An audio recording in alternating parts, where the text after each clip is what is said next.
Gusto saludarlos. Espero que estén muy bien. El programa de formación que hemos ido desarrollando este año nos ha llevado a recorrer la historia de la salvación para descubrir a través de ella cómo se comunica Dios con nosotros. Hemos visto en el Antiguo Testamento cómo Dios se comunica con el pueblo elegido a través de los patriarcas y de los profetas, estableciendo una alianza y prometiendo un camino de salvación que vería su concreción a través de la venida, muerte y resurrección de su Hijo. Hemos avanzado en el Nuevo Testamento y Jesús, luego de su bautismo en las aguas del Jordán, empieza su predicación en Galilea. Hoy hablaremos de dos temas aparentemente distintos, pero que confluyen y nos muestran nuevamente la infinita misericordia de Dios.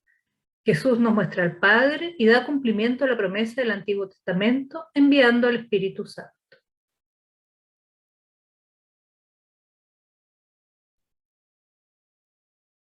Dios se da a conocer al pueblo de Israel revelando su nombre. Se hace de esta manera accesible y nos permite invocarlo personalmente. Revela su nombre a Moisés, se revela como el que siempre fue, el Dios de sus padres y al mismo tiempo el que será, el que estará siempre presente junto al pueblo. Revela su nombre sin ponerse realmente un nombre. Yo soy el que soy. Se da a conocer y al mismo tiempo se constituye en un misterio que va más allá de lo que podemos comprender o conocer. Se muestra así en su inmensidad y el hombre descubre su pequeñez. Sin embargo, siendo inmensamente superior al hombre, es al mismo tiempo misericordioso y clemente, al punto de liberar al hombre del pecado. Dios es la plenitud del ser, no tiene origen ni fin. Las criaturas lo han recibido todo de él. Dios se revela a sí mismo como verdad y amor. Dios es la verdad, no puede engañar. Por ser el creador de todo lo que existe, es el único que puede tener el conocimiento total y verdadero de todo lo creado. Dios es también amor. Su revelación al hombre es gratuita y su misericordia infinita. A pesar de las infidelidades y pecados del hombre, Dios no cesa de salvarlo, al punto de enviar a su Hijo. Al enviar a su Hijo y al Espíritu, Dios se revela en su profunda intimidad y nos permite participar en él. La mejor manera de aproximarnos al conocimiento del Padre es a través de Jesús. Vemos en el Evangelio de San Juan, capítulo 14, cómo Felipe le dice a Jesús: Señor, muéstranos al Padre y eso nos basta. Y la respuesta de Jesús es clarísima e iluminadora. Felipe, hace tanto tiempo que estoy con ustedes y todavía no me conocen. El que me ha visto al Padre. La paternidad de Dios se debe entender entonces desde la relación de Jesús con su Padre, y no desde la perspectiva humana de la relación padre-hijo. Jesús nos muestra al Padre con su vida, a través del diálogo que establece con Él, a través de su anuncio del reino de Dios, a través de los milagros y signos que hace. Siguiendo con la lectura de San Juan, Jesús le dice a Felipe: las palabras que digo no son mías, el Padre que habita en mí es el que hace las obras. Jesús es el único que conoce cabalmente al Padre, tal como lo dice Mateo 11:27. Nadie conoce al Padre sino el Hijo y aquel a quien el Hijo se lo quiera revelar. Y por eso Jesús es el primero en referirse a su Padre como Abba, que equivale a decir papá. Jesús nos muestra así que nosotros también podemos desarrollar esa relación con Dios, cercana, íntima y afectiva. El Evangelio de San Juan es el que desarrolla más amplia y profundamente la relación de Jesús con su Padre. Ya en el capítulo 1, Juan nos dice: al principio existía la palabra, y la palabra estaba junto a Dios, y la palabra era Dios, y la palabra se hizo carne y habitó entre nosotros. Jesús, a lo largo de este Evangelio, se va identificando cada vez más con el Padre hasta llegar a decir: el Padre y yo somos uno. El anhelo de la humanidad desde los inicios de los tiempos ha sido conocer a Dios, tal como lo expresa el Salmo 42. ¿Cuándo entraré a ver el rostro de Dios? Jesucristo, la respuesta está en Él, es que nos anticipa el rostro de Dios, ese rostro que llegamos a ver si seguimos sus pasos. ¿Cómo es este Padre que nos muestra a Jesús? Él es en primer lugar el que nos da la vida, pero de su infinito amor nos regala la vida eterna en su reino y nos muestra el camino a través de su Hijo. Dios, a través de Jesús, nos invita a ser parte de la íntima relación entre ambos, Quien ama a Jesús, ama al Padre, y quien ama al Padre, ama a Jesús. Y ese amor solo puede expresarse y concretarse a través del cumplimiento de las enseñanzas de Jesús. Y las enseñanzas de Jesús son las de su Padre, por lo que el Padre es quien a través de su Hijo instruye y orienta nuestra vida. Pero este seguimiento se debe entender como un acto de amor y de comunión intensa con el Hijo, no de obediencia servil a las instrucciones. Jesús nos dice en Lucas 6:36, sean misericordiosos como el Padre de ustedes es misericordioso. Es decir, amen, tal como el Padre los ama. Y su amor por nosotros es infinito, porque Dios amó tanto al mundo que entregó a su Hijo único para que todo el que crea en Él no muera, sino que tenga vida eterna. Jesús nos muestra un Padre preocupado y atento a nuestras necesidades, un Padre que escucha y que nos concede a través de su Hijo aquello que le pidamos. Nos muestra un Padre con el que podemos establecer un trato directo, a quien podemos llamar Padre, un Padre que nos adopta entonces como hijos, y al enviar a su Hijo nos hace partícipes de su vida divina. El solemne canto del Veni Creator, compuesto en el siglo IX y que se canta hasta el día de hoy, especialmente en Pentecostés, se refiere en uno de sus versos al Espíritu Santo como tú, solemne promesa del Padre. La tensión por promesa-cumplimiento está en el centro de la relación entre el Antiguo y el Nuevo Testamento.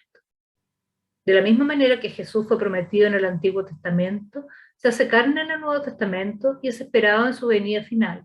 El Espíritu Santo fue, como lo dice Jesús en San Lucas, el don prometido por mi Padre, que se derrama en Pentecostés y que es invocado permanentemente desde entonces para que nos regale la plenitud de su don. En varios momentos, Jesús se refiere al Espíritu como la promesa del Padre, una que no se limita a su llegada sobre los apóstoles en Pentecostés, sino que sigue vigente hasta nuestros días y tendrá su plenitud al final de los tiempos, tal como nos lo recuerda Pedro en los Hechos de los Apóstoles. Recibirán el don del Espíritu Santo, porque la promesa ha sido hecha a ustedes y a sus hijos, y a todos aquellos que estén lejos, a cuantos el Señor nuestro Dios quiera llamar. Aunque muchos consideran que todo el Antiguo Testamento es una promesa del Espíritu, podemos verla de manera explícita en Joel cuando dice, yo derramaré mi Espíritu sobre todos los seres humanos. También podemos encontrar esta promesa en Isaías cuando dice, hasta que sea infundido en nosotros un espíritu desde lo alto, o bien, derramaré mi espíritu sobre tu descendencia. Ezequiel nos dice, infundiré mi espíritu en ustedes. Jesús se refiere hermosamente a esta promesa del Padre, mostrándonos también su misericordia al prometer a los apóstoles y a todos nosotros un espíritu que se quedará acompañándonos, dándonos fuerzas y llenándonos de esperanza. Y yo rogaré al Padre y Él les dará otro paráclito para que esté siempre con ustedes. Este paráclito nos iluminará tal como iluminó a los apóstoles para entender el mensaje de Jesús y dar testimonio de Él. Pero el Paráclito, el Espíritu Santo, el que el Padre enviará en mi nombre, les enseñará todo y les recordará lo que les he dicho. Y también nos dice, cuando venga el Paráclito que yo les enviaré del Padre, el Espíritu de la verdad que proviene del Padre, Él dará testimonio de mí. Y ustedes también dan testimonio porque están conmigo desde el principio. Y esta promesa del Padre, que se hace realidad en el nombre de Jesús, sigue cumpliéndose en nosotros, pero tal como lo recuerda San Pablo, no es por nuestros méritos, o como él lo dice, por el cumplimiento de la ley, sino por nuestra respuesta a través de la fe. ¿Ustedes recibieron el Espíritu por las obras de la ley o por haber creído en la predicación? Porque si la herencia se recibe en virtud de la ley, ya no es en virtud de la promesa. Es en este espacio que se extiende entre Pentecostés hasta el Parousia que el Espíritu es la fuerza que nos empuja hacia adelante, que nos mantiene en el camino como peregrinos y forasteros, que no nos permite poltronarnos y convertirnos en un pueblo sedentario. Es aquel que nos da impulso y que pone las alas a nuestra esperanza. Más aún, es el principio mismo y el alma de nuestra esperanza. Y esta esperanza que nos infunde el Espíritu es una muestra más de la inmensa misericordia de Dios que nos da la fuerza para creer, para avanzar y para dar testimonio del mensaje de Jesucristo y creer y esperar su venida gloriosa al final de los tiempos y creer y esperar en la vida eterna que nos ha prometido. Creer en Dios nos compromete, nos transforma, nos obliga a adherir a su plan de salvación.